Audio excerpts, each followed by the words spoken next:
இந்த உலகத்துல நல்லவங்களும் இருக்கிறாங்க, கெட்டவங்களும் இருக்கிறாங்க. நீதிமானும் இருக்கிறான், துன்மார்க்கனும் இருக்கிறான். நம்ம எல்லாருக்குமே ஒரு கேள்வி என்னன்னு சொன்னா, நிறைய நேரம் நம்ம பார்க்கிறோம் துன்மார்க்கர்கள் ரொம்ப பச்சை மரத்தை போல தளன்னு தழைச்சிருக்கிறாங்க. எல்லாம் மாடி மேல மாடி கட்டி, வீடு மேல வீடு வாங்கி எத்தனையோ காரியங்கள் அவங்க சாதிச்சுட்டே இருக்கிறாங்க. ஆனா நல்லவங்களுக்கு எப்ப பார்த்தாலும் கஷ்டம் வந்துட்டே இருக்குது அப்படின்னு நினைச்சிட்டு இருக்கலாம்.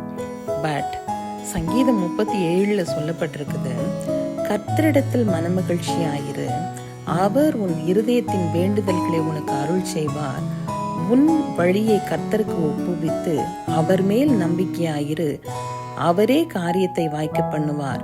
உன் நீதியை வெளிச்சத்தை போலவும் உன் நியாயத்தை பட்ட பகலை போலவும் விளங்க பண்ணுவார். கர்த்தரை நோக்கி அமர்ந்து அவருக்கு காத்திரு, காரிய சித்தி உள்ளவன் மேலும் தீவினைகளை செய்கிற மனுஷன் மேலும் எரிச்சல் ஆகாதே. சோ தப்பு செய்யறவங்க மேல நம்ம எரிச்சல் ஆகணும்னு அவசியமே இல்லை.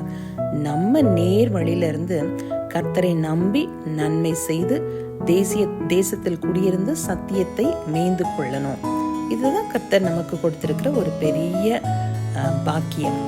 ஆனா பொல்லாதவர்களுடைய வாழ்க்கை என்ன ஆகும் தெரியுமா? பொல்லாதவர்கள் அறுப்புண்டு போவார்கள். கொஞ்ச நேரம்தான், அப்பொழுது துன்மார்க்கன் ஈரான், அவன் ஸ்தானத்தை உற்று விசாரித்தாயானால் அவன் இல்லை. கொடிய பலவந்தனான ஒரு துன்மார்க்கனை கண்டேன்.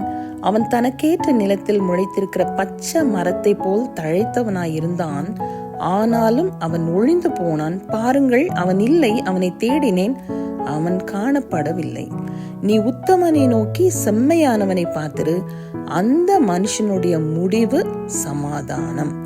அக்கிரமக்காரர் ஏகமாய் அழிக்கப்படுவார்கள், அறுப்புண்டு போவதே துன்மார்க்கரின் முடிவு. So this is the difference between துன்மார்க்கன் மற்றும் நீதிமான். நீதிமானுக்கும் துன்மார்க்கனுக்கும், தேவனுக்கு ஊழியம் செய்கிறவனுக்கும் தேவனுக்கு ஊழியம் செய்யாதவனுக்கும் இருக்கிற வித்தியாசத்தை திரும்பவும் காண்பீர்கள் என்று மல்கியா தீர்க்கதரிசி 3:18 குறிப்பிட்டிருக்கிறார். அப்ப நமக்கு கொடுக்கப்பட்ட நேரத்துல காலத்துல நன்மை செய்து வாழ்வது மாத்திரம்தான் கடவுள் நமக்குன்னு வைத்திருக்கிற ஒரு நியமனம். நம்ம அதை செஞ்சுட்டு போயிட்டே இருக்க வேண்டியதுதான். அவங்க துன்மார்க்கர் எப்படி இருக்கிறாங்க, தழைக்கிறாங்களா விழுந்து போறாங்களாங்கிற எண்ணம் நமக்கு அவசியமே இல்லை. நம்ம நேர்மையாய் நடந்து நம்பிக்கையோடு கர்த்தரிடத்துல நம்பிக்கை வைத்து நன்மை செய்யணும்.